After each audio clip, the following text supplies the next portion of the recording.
You're here. Welcome to the Masterminding Success podcast. They say if you want to be successful in business and in life, then surround yourself with successful people. So pull up a seat. The mastermind is about to begin. Hey, glad you could join us for another episode of the Masterminding Success podcast. We're your hosts, Keith Wheeler and Nuria Corby. And what are we talking about today, Nuria? Today we're going to talk about planning for 2025. What are we going to do for the next year in our business? I'm sure you've got lots of plans, haven't you? I do. Yeah. Yes, I have quite a few plans, and you know, I think it's important for every business, whether you're a book publishing business or else, but to plan ahead. And you know, you never want to stay stagnant. You know, you never want to stay where you're at. You always want to move ahead, and also knowing that life happens. So you know, some of the things, maybe most of the things you planned for this year, 2024, didn't happen. You know, the great thing is there's always tomorrow. There's always next year. You know, there's always something to learn about business, and there's always ways that we can grow. I mean, even big, you know, multi-billion-dollar companies are always looking for how they can grow, how they can be more efficient or whatever. So yeah, I think planning ahead, you know, planning for 2025 is a great way to kind of celebrate what you've already achieved, but also look ahead and see what else can you do. You know, don't just settle. You know, what else? How can you take yourself and your business to the next level? Yeah, absolutely. And I think it's really important to kind of look back at what you've done, and then with that information, you can then plan and go forward, because I think it's always valuable to look back and see, you know, what plans did I have last year, and have I actually put them into action? Have I gone through with the plans? Where could I have gone and done something differently? And I think that's helpful to just analyze a little bit what you've done this year. And in my case, for example, I planned to do a lot more than I've actually achieved this year, because we moved house, and I didn't realize how much there was involved with moving house. I think the fact that we had so many people coming around the house to renovate it, that all of that was in a way planned, but it wasn't. I didn't realize how much there was involved in that, and so it did impact on the business. It meant that I didn't produce as many books as I wanted to produce. So last year, I remember thinking I'm going to produce lots more books, and that didn't happen. So it's what you said earlier, that sometimes life gets in the way, and you just have to deal with it and pivot and do something else. But I think all in all, I'm happy with how I have handled this year, and I've actually done quite a lot that when I think back, I think, well, considering all the disruptions I've had and everything that's happened, I haven't done too badly. And I'm really excited for next year, because I've got lots of plans. So how was this year for you? Is it what was planned? It would, no, not even close to what was planned. Yeah, I mean, and I think getting to what you were saying, you know, I think it's important to assess what happened and did, you know, in the previous year, and what you accomplished and what you didn't, you know, what you had planned but didn't come to fruition. And I think it's really important, and you kind of touched on it, is the why. You know, why did you not meet it? Was it just sometimes we're too ambitious. You know, we plan that we can get all this done and just don't really think about what's actual feasible. You know, and there's nothing wrong with what I call shooting for the moon, but knowing the reasons why you didn't reach those milestones, or why you didn't accomplish everything that you wanted to accomplish, because that can help you decide better for planning for next year. Because if you know it's just because you were just too ambitious, then you know, okay, maybe I need to dial back and try to see what's actually attainable. You know, maybe it's like what you said, you know, a lot of things that just life happened, you know, again, because of that, you know, how did you navigate that? Like you said, you know, so even though you weren't able to accomplish everything that you wanted to, you recognize the, the hurdles that got in the way, and you're still able, because you're able to assess that, you're able to recognize, hey, you know what though, considering all that, I actually didn't do too Yeah. bad, and so something that at a first glance someone could look at as a negative because I didn't accomplish goal A, B, and C, but you also maybe became a lot more agile than you were the previous year, and so that still helps you in your business moving forward, and so you're still growing your business, you're still achieving things, just maybe not what you had planned or the way you had it planned. Yeah. But knowing all that will help you, I think, to plan better and more effectively for the upcoming year. And so, I mean, yeah, I had a ton of things planned for 2024 that did not happen. Mainly what you said, that I had a lot more books planned that I wanted to publish. Um, Mostly written content. I wanted to, I've been focusing a lot on, puzzle books and things like that. And so there were a lot of the written content that I didn't get done. A lot of my children's books that I had planned didn't get done. I only put out one nonfiction book as opposed to the three that I had planned. And so, yeah, I mean, a lot of things happened. We had the move. We had, my youngest son got married. I had the whole, emergency eye surgery. I moved my parents here from 1,000 miles away, and yeah. So just again, I mean, the best way to say it is life happens. But that being said, much like what you were saying, I still got quite a bit accomplished considering all of that, and considering the different things that got in my way. I might not have published all the books I wanted to publish. I might not have published all the videos I wanted to publish, but I was able to, in other areas of my business, streamline things. Yeah, and I think it's really important. And you just said a few things that kind of resonate with me because I've gone through similar things. My son got married as well, and there were other health reasons why I couldn't do what I normally do. Mhm. And you learn to kind of not live with it, but you learn to overcome it in ways that you can still take your business forward. So Right. I think that's where the real learning curve comes in, and then you can use it for next time, because I know Exactly. that this isn't going to be the last time that I'm going to have a disrupted year. It's life is life, and it's going to happen, Right. and you kind of need to pivot with it. And what I found helpful is that I reminded myself that if I don't do something in particular, it's not the end of the world. It's not going to completely collapse my whole business. Right. It's just going to get done a little bit later. It's going to get done at a date in the future.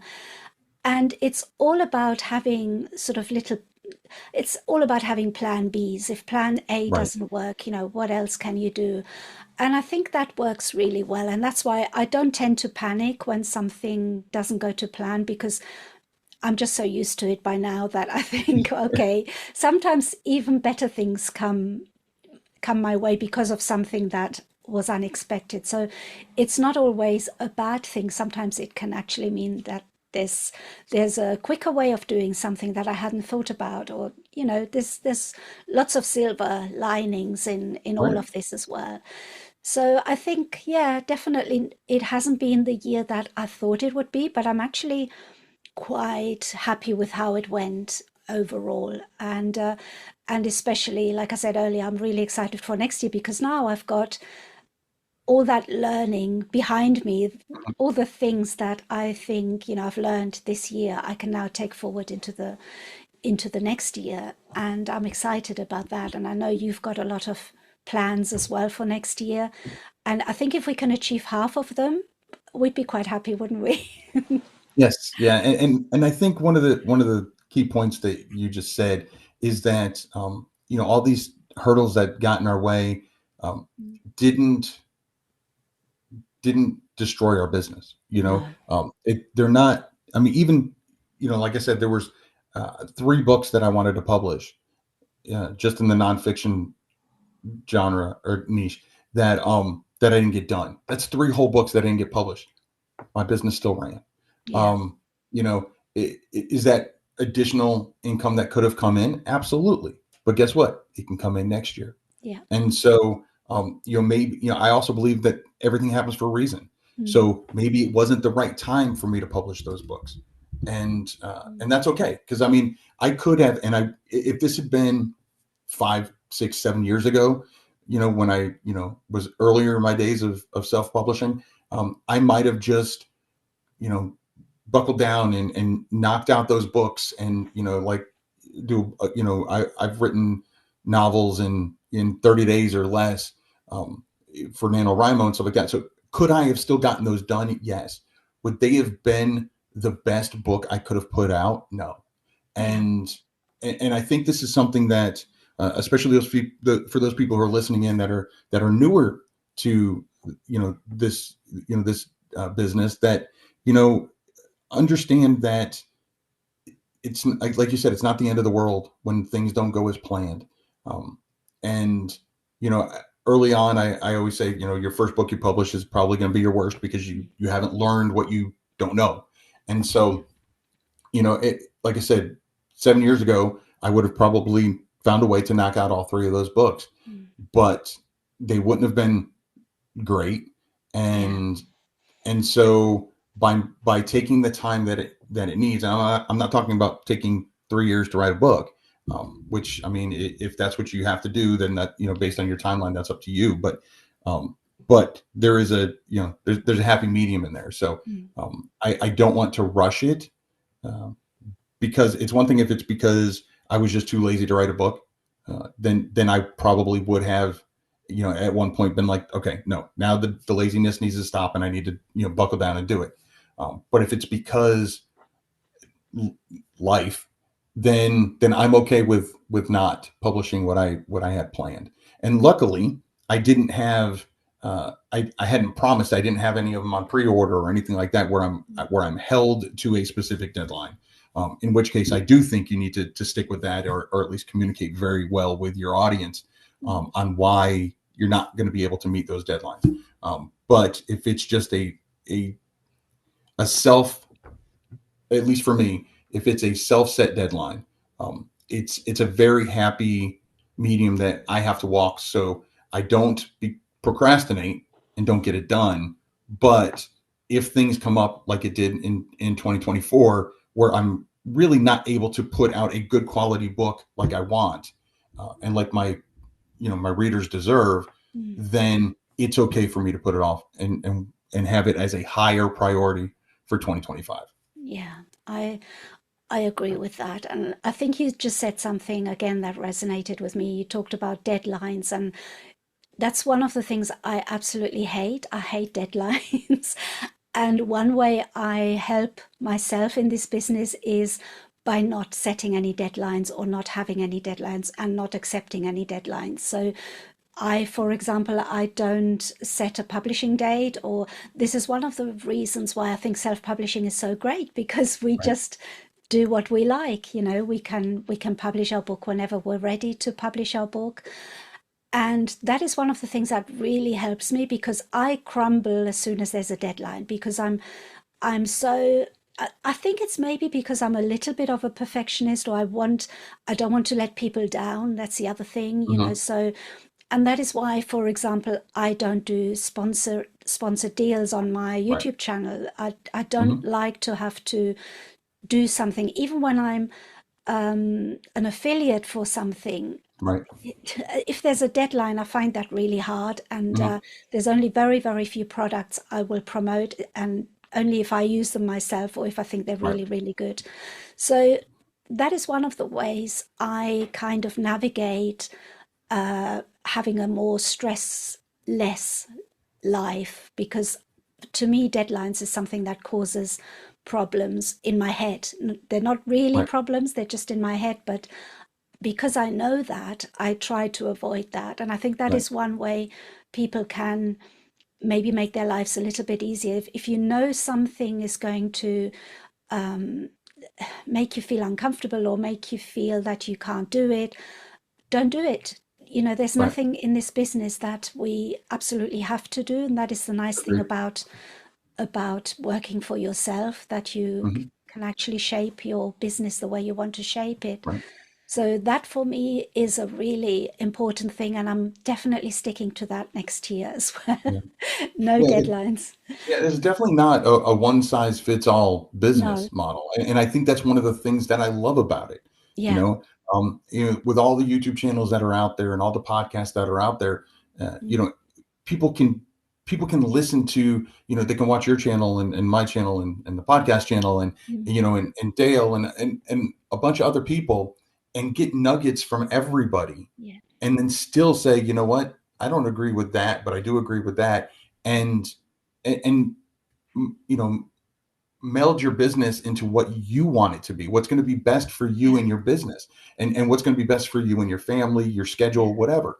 And so yeah, I like I said, that's one of the many things I love about this, is that there is no one size fits all. Yeah. But yeah, there's definitely um, pros and cons to schedules and deadlines and things like that. And but I definitely think, like I said, for me, looking towards 2025, a lot of the things that did not get done in 2024 are definitely at the top of my list to do in 2025. Yeah. Uh, it's definitely. I mean, you and I talked before the podcast, but like, not to get into too much detail, but for my YouTube channel, I plan on doing a lot more videos in Mm, 2025. Um, a lot more different types of videos. And so in addition to that, I plan on, like I've already said, publishing quite a few books. mm, Actual, not just the puzzle books and the other, low content books that I do, but written content, both under my name as well as pen names. And so there's a lot of things um, that are on the list, and it's going to be a busy year. And so I've recently had my birthday at the end of November, and so one of the things I asked for, which was very very few things I asked for, but one of the things I asked for was a planner, because I know I'm going, not to set deadlines, but I know I'm going to have to. Um, I need to see something visually in order to make sure that things don't get forgotten. mm. An example of that could have, that affects this channel and this podcast is we were actually going to get, and we still are, we're going to get Dave Chesson on the podcast. Um, but that was something that was supposed to happen in 2024. Didn't. We're working on it for 2025. So if you haven't already, make sure that you follow this podcast so when that happens. Um, but yeah, so I do have a lot of things on my list. So I need that calendar to, again, not to have hard deadlines, but to kind of keep me aligned with what I want to accomplish. And there are things that, as the year progresses, um, things are going to change, things are going to tweak, life is going to happen. Yeah. Because the one thing when it comes to planning for next year, and this is something that I learned early on, probably in the first couple of years of me being in this business, is know your own limitations. Mm, No, because burnout is real, and we've had episodes where we talked about burnout and how to deal with it, but it's real.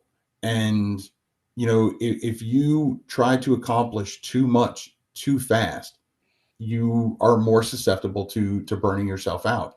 And it's not, you have to ask yourself when you're planning for the year, what can I do, whatever it is, writing the next book, writing multiple books, whatever, using AI, whatever it is, that's going to be sustainable. mm. Because at the end of the day, uh, sustainability and consistency is what makes businesses more successful. Absolutely. Yeah. You mentioned another thing that I found really useful for my business, and you mentioned a planner, and I've got a planner, and I've actually ordered one for next year today because I'm running out. Yep. And I don't like deadlines, and I don't have any, but I do like to be organized. So Right. I do write everything down, and then I've got another one here for ideas. So that's not a planner, that's just a notebook.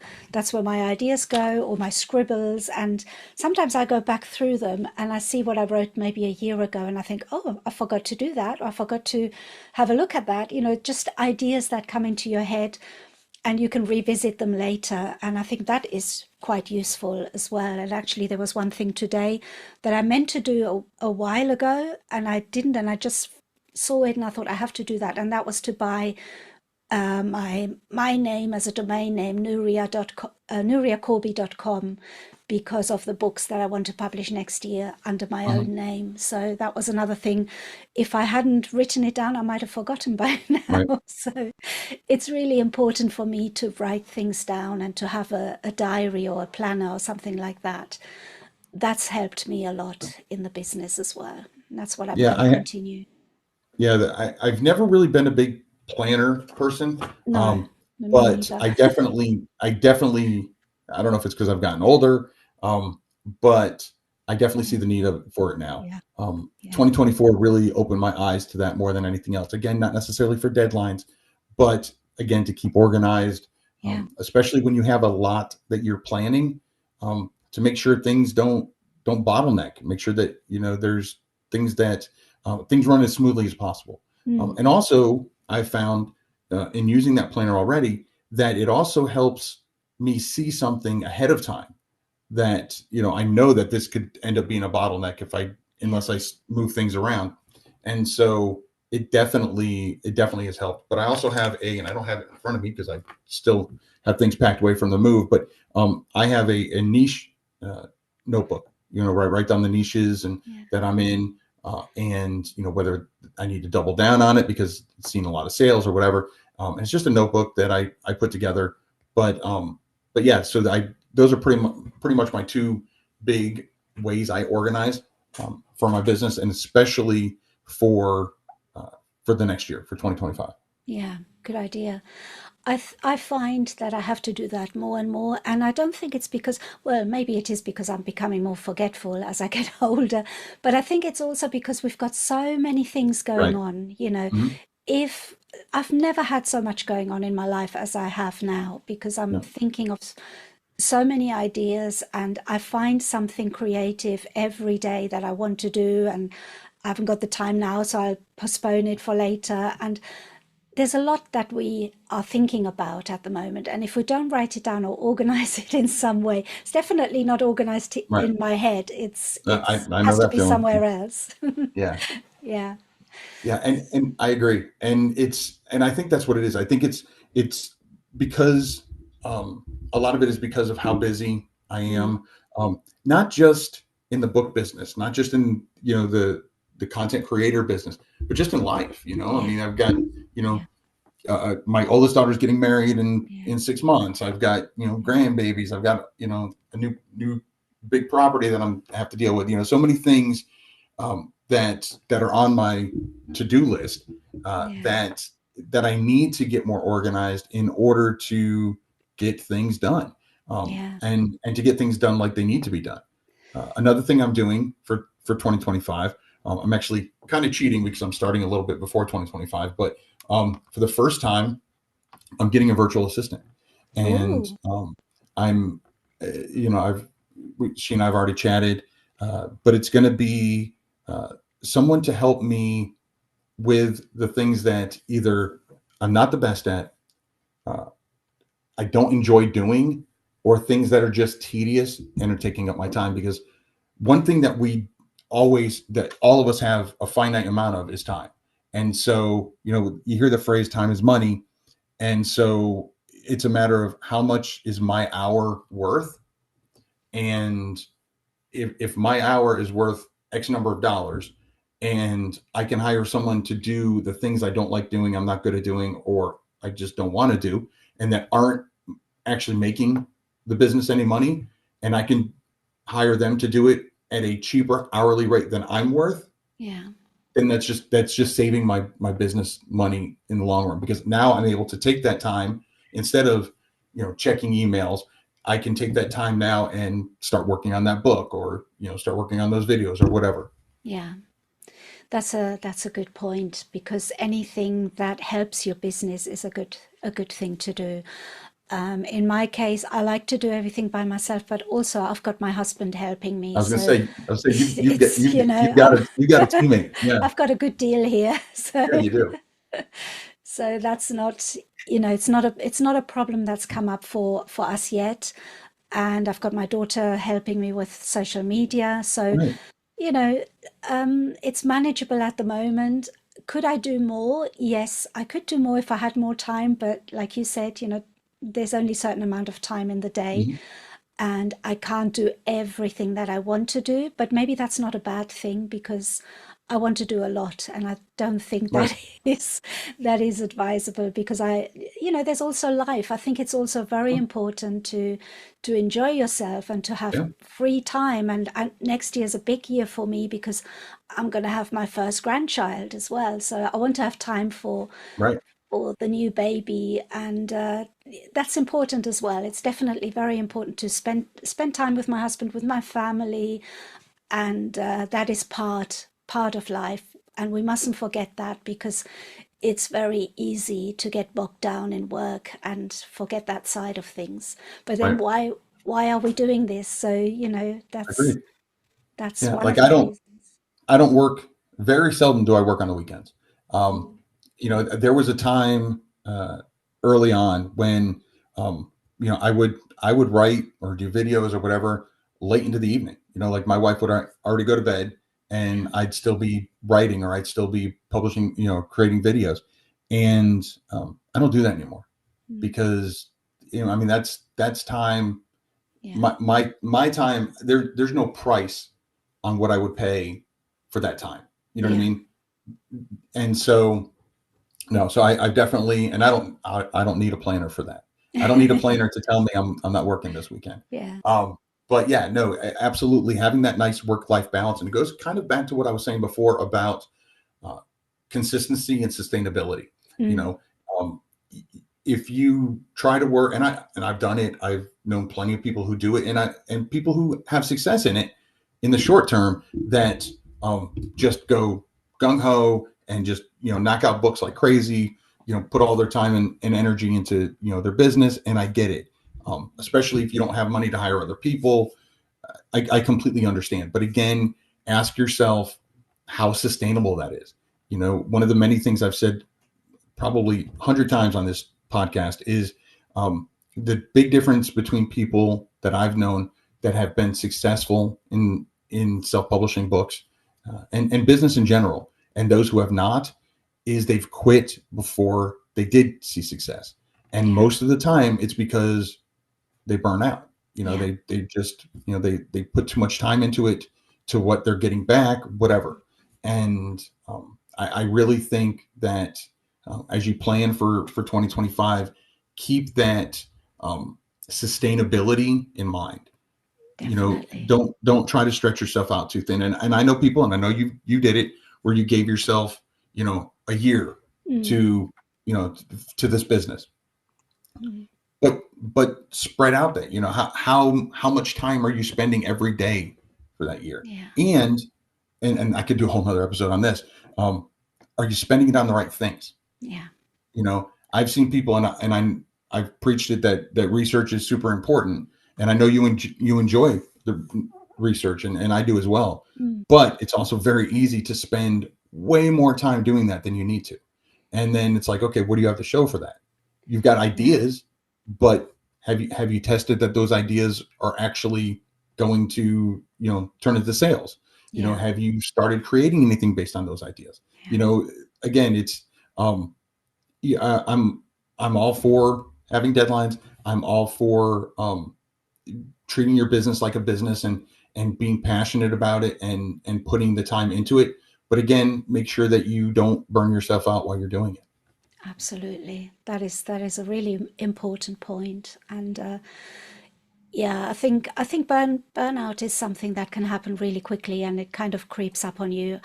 Mhm. We don't have the weekends free like you have. We tend to do it the other way around. We really Right. work all weekend, and the reason for that is because we can do our shopping and our going out during the week when it's less crowded because everybody Agreed. goes out at I the understand that. weekend. Yeah. So that's how why we do it. But we do a lot of things during the week. So we do go out quite a lot. We treat ourselves to lunches and to breakfasts and things like that, just because you need that. You need to get away from the office. Um, we spend a lot of hours on the computer looking at the screen, and it's not Mhm. sustainable if you do it for too long. So that's Agreed. why it's important to do that as well. And we'll continue to do that next year. But when we are working on something, we work really hard, and that means hours sitting down here and looking at the computer and working. But I like it as well. I quite enjoy it. I don't find it a chore to do that. So I think it also depends on how much you like your work and how much you enjoy it. But if you don't enjoy it, then obviously I don't know how you're going to do it then, but I guess you would take more breaks or you look at an angle where you can maybe enjoy it more. We're just so lucky that we enjoy what we're doing. Right. That's one thing I'm always grateful for. Yeah, and I think part of it is, and we talked about why, on other episodes, why we love this business so much. And I think for me, part of it is the fact that it is always changing. There's always something new to learn. I mean, I've been doing this a decade now, and there's still, things that I learn every day. Whether it's AI or new ways to do keyword research, whatever. Yeah. And I think that's one of the big things, and one of the reasons why I'm still so passionate about it. I think if I wasn't learning something new and I wasn't so passionate about it, one, I probably wouldn't be still publishing books, but I sure as heck wouldn't be doing multiple podcasts and videos on it if it Yeah. didn't still wasn't still passionate for me. Yeah. And again, I think it really, and this goes back to planning for next year, is finding out what part of the business you really enjoy, and what can you do to enjoy it more and still build your business. And maybe it means taking a course on, maybe you really want to learn more about running Amazon ads. You really want to learn more about you know a different platform, whatever, that selling on Etsy, whatever it is, that maybe taking a course, maybe watching some YouTube videos, whatever it takes to to bring your business to whatever the next level is for you, to one, make it more enjoyable for you, but also to, at the end of the day, make your business more successful. And again, plan that into your plans for 2025 as well.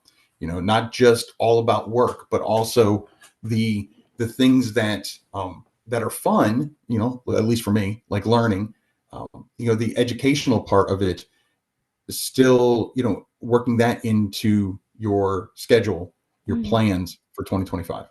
Yeah, definitely. So can you give us a quick sneak preview of what you're going to do for next year? What are your Well, okay. plans? Yeah. So real quick, in books, I plan on, there's at least 2 books in my Mimi's Adventure series that I'm going to be publishing. I have at least 2 nonfiction books for authors that I plan on publishing, writing and publishing. As far as the YouTube channel, I'm going to be going from 1 video a week to my normal video a week, and then I'm going to be doing a shiny object video every week. I'm going to be doing at least 1 short, and I'm going to be doing a live productivity sessions. Usually probably about 45 minutes, so it's just going to be during a lunch hour kind of idea. Yeah, so those are, and then I've got courses that I'm going to be creating. I'm going to try to be publishing a new one every quarter. So yeah, so there's quite a bit on the schedule. And Yeah. again, if it wasn't for that planner, I'm not sure I'll be able to accomplish all of them. And who knows, with life, like I said, my oldest is getting married, things might happen. And so I'm trying to plan ahead for that, anticipate as much as I can. And I think one of the big ways for me is, and I do this with my books as well, is have set sessions for the different aspects. So like with books, I'll have a set day that I do all my research, whether it's, on a new niche, if it's a nonfiction book, on what I'm going to do for that and kind of outlining it. If it's for the videos, I'll do all that research on one day. And then I'll do, like for the YouTube channels, I'll do all the videos as much as I can, with the exception of the live. I'll record all those in one session, or on one day. So again, trying to be as efficient with my time as possible. And that's when I think that planner is going to really come in handy. Yeah, What about you? definitely. Oh, what about me? I've got lots planned for next year, and a lot of it is stuff that I wanted to do this year and Right. I couldn't. Yep. So I've just finished writing another book, and I'm planning on writing more. Um, I hate to call it high content. They're just non-fiction books. Let's call it that. Right. So, and I want to publish them under my own name. And the last one that I've written is called The Positivity Switch. And if you'd asked me, if Nuria, if you're going to write a book, what would it be about? It would obviously be about positivity and being Right. positive, because that's what I'm kind of about, and that's Hmm. what I've written the book about. And I've written a journal with it so that people can journal if they've read the book and they like the ideas in it. They can then have the journal as well to work through them. So I'm ready. It's uploaded to Amazon. I'm waiting for my author copies, and I know that I'm probably going to redo them a few times before Right. I publish. Hopefully they'll be out before Christmas. I'm not sure, but if not, it'll be after Christmas. That's fine. And I'm planning on doing more books like that, on more non-fiction books, maybe even fiction. I'm not sure, but that's really not in the plans at the moment. But I do want to write more books and create more journals as well, prompted journals, that kind of Hmm. thing. Um, my YouTube channel, I've recently got back to it because I had a few breaks in it due to the house move. So I've gone back to doing it once a week, and I've got another YouTube channel which I've neglected a little bit recently, which is the book club. And that's something that I want to start going as well. So those are the two. And I want to increase my social media in a sense that where can I provide more value with it? Hmm. So Right. almost turn it into a little bit of a blog so that I can write articles, and instead of having them on a blog, just posting them on social media. Maybe that is something, that is an idea I've got that I'm playing with. Lots of other ideas, but they involve a lot of work. I can Yeah. see that now. So yeah, that's courses. I think I created 2 courses this year, so I think for now I'm kind of done with them. But what I will do is keep them updated and add Right. things to them. So even though it's not going to be a completely new course, there's going to be more information in the courses that I already have. So, but who knows? Sometimes things change and I get an idea and then I fit that in Right. as well. So, Yeah. but that's the plan for 2025. Yeah. It Yeah. definitely, it sounds, obviously we both have ambitious ideas for Yeah. 2025. But again, and we, the thing is because we've been doing this for a while, we understand that, you know, hurdles happen.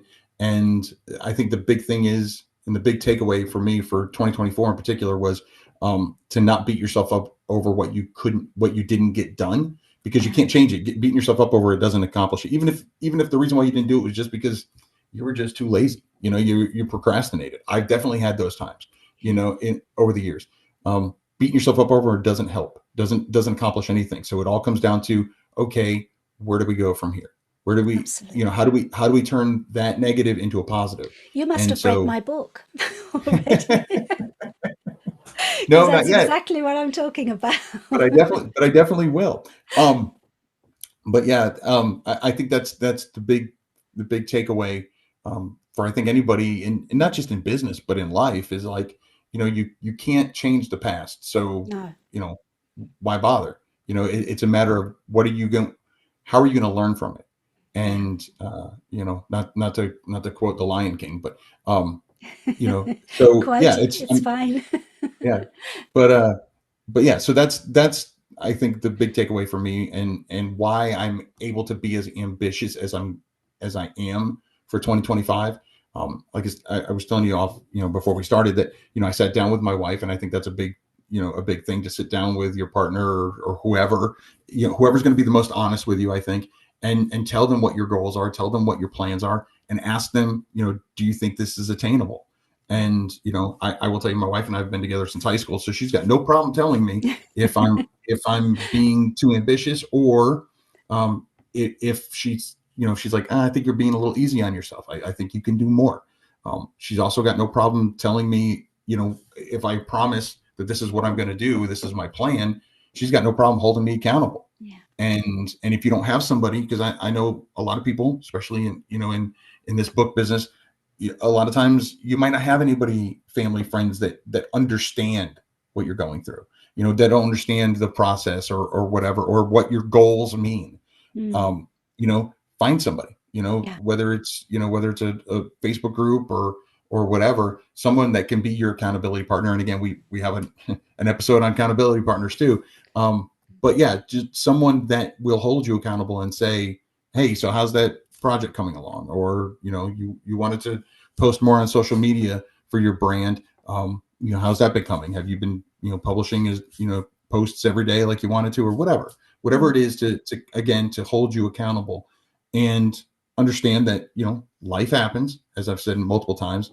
But in general, over the grand scheme of things, over the 365 days that are a year, if you're consistent and and it's something that's sustainable, which means you can be consistent with it, at the end of the day, it should still help your business move forward. Yeah. And I think staying on track is another one which helps me. I mean, it really helps me to write things down, because you can forget. And sometimes you just need that reminder just to say, oh, hang on, I was supposed to do this. So, that is one big thing for me anyway, because I forget very quickly. I get distracted by something else. There's another thing that's come out. Oh, what's that all about? And I've already forgotten what I was doing 10 minutes ago. And that's something that I know probably other people do as well. And it's a good idea to write it down and have that structure and get back to that, get back to what you were doing and finish it, rather than starting something else without having finished what you were doing, which is what I do a lot. And I know that's, one of the things I have to watch. Yeah, I agree. Matter of fact, if you're listening really closely, you may hear on occasion while we're doing this podcast, you may hear a little bit of typing on my end, and that's because if Nuria says something, or I say something that makes me think of a great idea for another episode, I quickly go into our little spreadsheet and I type it in, because I know I'll forget by the end of the episode. I'll forget. I had a great idea. Sometimes I'll have to go back and rewatch the episode or re-listen to it. And sometimes it still doesn't jog my memory. Yeah. And so that's why I just started to. So if you hear a little typing, it's me doing exactly like you said. When I have an idea, jotting it down. So, well, this has been another great mastermind, Nuria. Once again, a huge thank you to all our listeners and viewers who came to tag along. If you enjoyed today's mastermind, please consider following or subscribing to the podcast, and maybe even leave us a review and let us know what you thought. Until next time, I'm Keith Wheeler. And I'm Nuria Corby. Have a good one. Bye-bye. Thanks for joining the Mastermind today. Be sure to follow the podcast on your platform of choice and tell a friend who would enjoy it too. Your support is greatly appreciated. This has been the Masterminding Success Podcast.